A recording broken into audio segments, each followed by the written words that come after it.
Coba diingat itu Quran surah Az-Zumar, Ustaz. Berkali-kali sudah kita terangkan.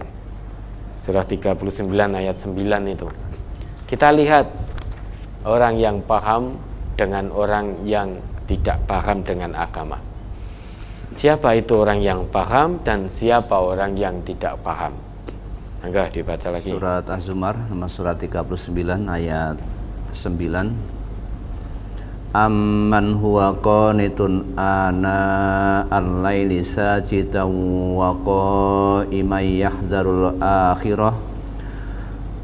yahzarul akhirata wa yarju rahmata rabbi qul hal yastawil ladzina ya'lamuna wal ladzina la ya'lamun innama yatazakkaru ulul albab.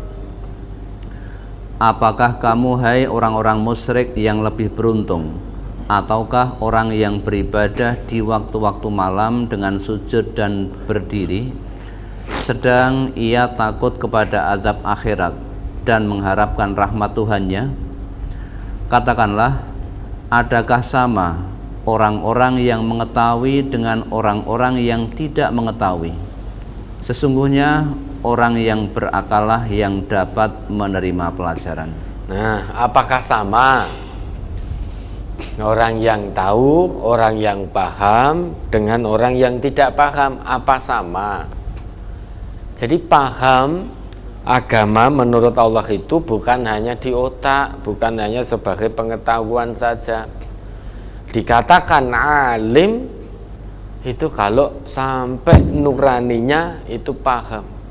Tanda bukti bahwa kebenaran pemahaman itu merasuk ke dalam hatinya, ke dalam nuraninya, dia pasti mengamalkan apa yang dipahaminya.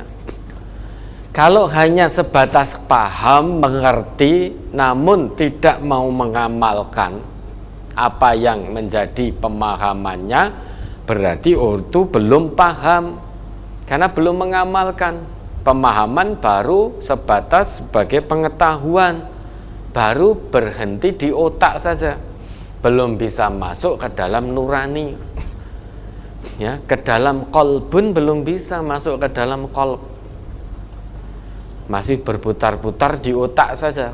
Oh, ngerti berbohong itu dosa, perbuatan yang dibenci oleh Allah. Aku ngerti kuwi, ning aja mbok kandhani, karena aku jek seneng ngapusi. Pak, berkata bohong itu dusta loh Pak, perbuatan yang dibenci oleh Allah loh. Iya wis ket biyen jenenge wong ngapusi kuwi dosa. Ket zaman kowe rung lahir ki ngapusi wis dosa. Aku wis ngerti. Aku ya mulang ngono kuwi. Saya paham, saya tahu sejak kamu belum lahir itu yang namanya berbohong itu dosa. Dan saya juga mengajarkan itu kepada santri-santriku, bahwa berkata bohong itu dusta. Saya ngerti itu, tapi tidak usah dikandani, tidak perlu kamu nasihati, karena saya masih punya hobi berbohong. Lah artinya kalau memang begini berarti baru sekedar pemahaman sebagai pengetahuan, berhenti di otak. Otaknya sudah Quran, otaknya sudah Quran, sudah sunnah, karena ngerti berbohong itu dosa, dilarang oleh Allah dalam Al-Quran, ya, tidak dicontohkan oleh Rasulullah, dilarang oleh Allah dan Rasulullah, berbohong itu dilarang. Ngerti itu berarti otaknya paham, otaknya sudah Quran, otaknya sudah sunnah, namun hatinya belum Quran, hatinya belum sunnah. Dengan kata lain, otaknya Quran, hatinya setan, karena tidak mau mengamalkan apa yang dipahami. Lah, dalam ayat ini Az-Zumar ayat 9 ini Allah menegaskan, kan tadi dicontohkan orang sholat. Qul amman huwa qanitun ana al-laili sajidan wa qa'iman. Apakah mereka orang musyrik atau orang yang taat kepada Allah yang lebih baik, ya, taat kepada Allah dibuktikan, ya, setiap malam sujud dan berdiri. Ini simbol apa ini, sujud dan berdiri? Simbol apa? Simbol bagi orang sholat. Jadi orang sholat itu sujud dan berdiri. Maka Allah sebutkan sujud dan berdirinya saja. Orang sudah paham, oh ini berarti orang sholat. Orang sholat setiap malam bermunajat kepada Allah dengan tahajudnya, dengan sholat malamnya. Nah, tandanya orang sholat itu, sholatnya berfungsi, tandanya yahdharul akhirah wa yarju rahmata rabbih. Orang yang sholatnya berfungsi, tandanya dia merasa takut betul, merasa khawatir dengan azab akhirat. Kalau merasa khawatir, takut betul dengan azab akhirat, tentu orang yang sholat tidak akan melanggar apa yang menjadi larangan Allah dan Rasul. Salah satunya berbohong. Orang yang sholatnya berfungsi tidak mungkin akan berbohong, karena dia tahu itu larangan Allah, itu larangan Rasulullah. Kalau tak langgar, maka saya akan dapatkan azab di akhirat nanti, sedang saya takut dengan azab akhirat. Maka sholatnya bisa menjadi tameng untuk dia tidak berbohong. Dan tanda kedua bahwa orang yang sholatnya berfungsi, dia senantiasa mengharapkan rahmat dari Allah. Nah, untuk mendapatkan rahmat, kasih sayang dari Allah, harus mentaati semua ketetapan Allah dan juga Rasulullah. Salah satunya ketetapan yang sudah Allah dan Rasul buat adalah berkata jujur. Maka orang yang sholatnya fungsi, dia akan berusaha semaksimalnya untuk berkata jujur agar mendapatkan rahmat dari Allah. Kemudian ayat itu berlanjut, Qul, katakan Muhammad, hal yastawil ladina ya'lamun wal ladina la ya'lamun. Nah, kalimatul istifham la lis-su'al wa innama lil hadar. Redaksi tanya tidak butuh jawaban. Namun redaksi tanya dalam ayat ini berfungsi sebagai peringatan.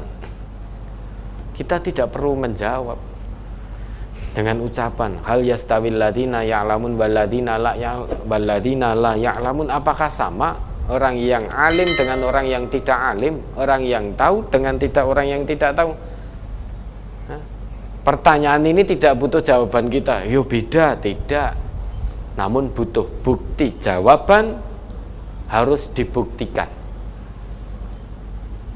Ayat ini tidak hanya apresiasi dari Allah bagi orang yang alim saja, bagi orang yang paham, bukan.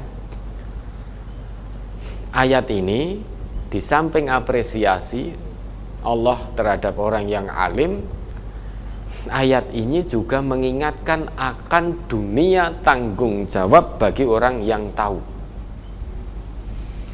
Orang yang paham, tanggung jawabnya harus mengamalkan. Harus mengamalkan. Maka seorang alim yang tahu bahwa berkata bohong itu dosa, sedang berkata jujur itu adalah kebaikan, orang yang alim maka harus meninggalkan perkataan bohong dan berusaha untuk berkata sejujur-jujurnya. Ini orang alim. Maka ayat ini juga berbicara tentang dunia tanggung jawab bagi seorang yang sudah paham. Wah, ngerti yang ngono surasa ngaji ben ra mudeng sisan. Apa begitu? Wah, ternyata berat ya. Jadi orang yang paham agama itu ternyata berat, konsekuensinya berat. Kalau tidak mengamalkan, ancamannya neraka. Kalau paham kemudian punya tanggung jawab harus mengamalkan. Kalau tidak mengamalkan, ancamannya siksaan api neraka. Wis ngerti yo, ora usah ngaji. Kalau begitu lebih baik saya tidak usah mengaji biar tidak paham sisan. Nanti di hadapan Allah kalau ditanya tinggal jawab saya tidak paham ya Allah. Apa begitu? Kalau orang yang paham tidak mengamalkan itu konsekuensinya berat di hadapan Allah. Namun juga punya potensi untuk mendapatkan kenikmatan surgawi. Ya, orang yang paham memang neraka terbuka lebar kalau dia tidak mengamalkan apa yang dipahami. Namun demikian surga juga terbuka luas kalau dia mengamalkan yang dia pahami. Kalau orang yang tidak paham tidak punya peluang masuk ke dalam surga. Kalau orang tidak paham. Orang tidak paham itu bukan berarti memang betul dia tidak paham, namun banyak yang pura-pura tidak paham karena lebih mengikuti hawa nafsunya. Termasuk ini tadi. Paham namun tetap masih berbohong, berarti ini pura-pura tidak paham. Nah, pintu surga tertutup kalau terus-terusan begitu. Tidak ada peluang masuk ke dalam surga. Maka tentu kita lebih memilih paham dulu kemudian mengamalkan. Jangan kemudian lantas pikirannya diterbalik, lebih baik tidak ngaji daripada paham harus mengamalkan, tanggung jawabnya berat. Lebih baik tidak ngaji, ora mudeng sisan wis ora apa-apa lah menurut kita. Ternyata menurut Allah itu popo banget. Enggak paham agama itu ternyata sesuatu banget di hadapan Allah. Perintahnya kita harus belajar. Ta'allum dan ta'lim. At-ta'allum itu belajar, at-ta'lim itu mengajar. Ya, khairukum man ta'allamal Qur'an wa 'allamah. Sebaik-baik di antara kalian adalah siapa yang belajar dan mengajar Al-Qur'an. Maka dibedakan at-ta'allum dan at-ta'lim. At-ta'allum itu orang yang belajar. At-ta'allum itu belajar, orang yang disebut muta'allim, orang yang senantiasa belajar, artinya pembelajar. At-ta'lim itu adalah pengajaran, maka orangnya disebut mu'allim, pengajarnya disebut mu'allim.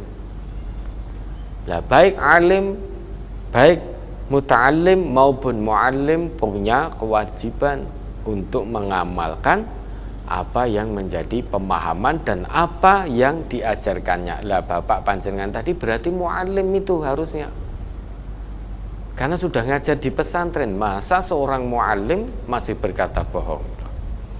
Berarti tidak melakukan apa yang dikatakan.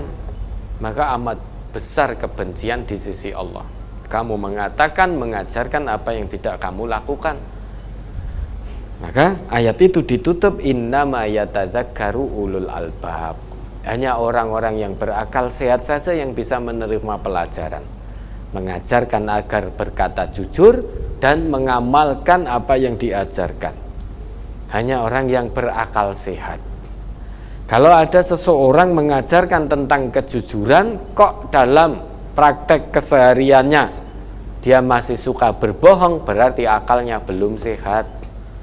Belum sehat itu bukan berarti gila, bukan. Artinya ulul albab itu akal sehat, berarti apa yang menjadi pemahaman dirinya belum bisa merasuk ke dalam hatinya. Ya, albab itu jamak dari lub. Lub itu termasuk bagian dari hati nurani. Ada kolbun, fuadun, lubun. Ini semuanya diartikan hati dalam bahasa Indonesia. Lah penjelasan ini nanti di lain waktu, perbedaan antara qalbun, fuadun, lubun itu nanti, karena itu sedikit panjang penjelasan itu. Ya, maka terus dinasihati bapaknya, jangan bosan-bosan, jangan putus semangat. Selain menasihati dengan cara yang santun, bahasa-bahasa yang santun, terus dengan istiqomah doakan bapaknya, mudah-mudahan hatinya terbuka untuk menerima hidayah dari Allah, sehingga bapaknya juga mengamalkan apa yang beliau ajarkan kepada murid-muridnya. Ya, mudah-mudahan bisa dipahami. Ada lagi?